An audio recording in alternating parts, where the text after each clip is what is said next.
Lyari town میں municipal commissioner Hammad اندی خان نے آج وائس چیئرمین لیاری ٹاؤن عارف پنجوانی کے ہمراہ مختلف علاقوں کا دورہ کیا اور ترقیاتی کاموں کا جائزہ لیا۔ اس موقع پر ان کے ہمراہ شکیل گونگر اور قاتل مئی ہینگرو بھی شامل تھے۔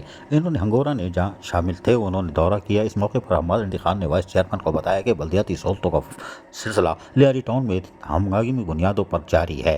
مونسون کی بارشوں سے نمٹنے کے بعد اب جو جاری ہے اس کی بھی تیاریاں ہیں، مزید بارشوں کی تیاری مکمل ہے، لیکن 12 ربیع الاول یعنی عاشقان رسول صلی اللہ علیہ وسلم کو بھی صاف ستھرا ماحول فراہم کرنے کے لیے ہر طریقے سے کاموں کا جائزہ لیا جا رہا ہے۔ مختلف علاقوں میں جاری ترقیاتی کاموں کا جائزہ لیتے ہوئے حماد اندی خان نے وائس چیئرمین عارف پنجوانی کو تمام تر تفصیلات سے آگاہ کیا اور بتایا کہ ہماری کوشش ہے کہ لوگوں کو بلدیاتی سہولتوں کی فراہمی کو یقینی بنایا جائے، جس میں کھیل کود، طلباء و طالبات کے لیے اسکول ہو یا کھیل کے گراؤنڈ ہو، ہر طریقے سے ہم ان کو سہولتوں کی فراہمی مکمل طور پر فراہم کی جا رہی ہے۔ لیاری ٹاؤن میں ہر قسم کی بلدیاتی سہولتوں کی فراہمی کا سلسلہ جاری ہے اور یقینی طور پر ہم اس میں ہراول دستے کا کردار ادا کر رہے ہیں۔ لیاری ٹاؤن کو ماڈل ٹاؤن بنا کے ہی دم لیں گے۔ عزیز عارف، KBS بلدیاتی نیوز، کراچی۔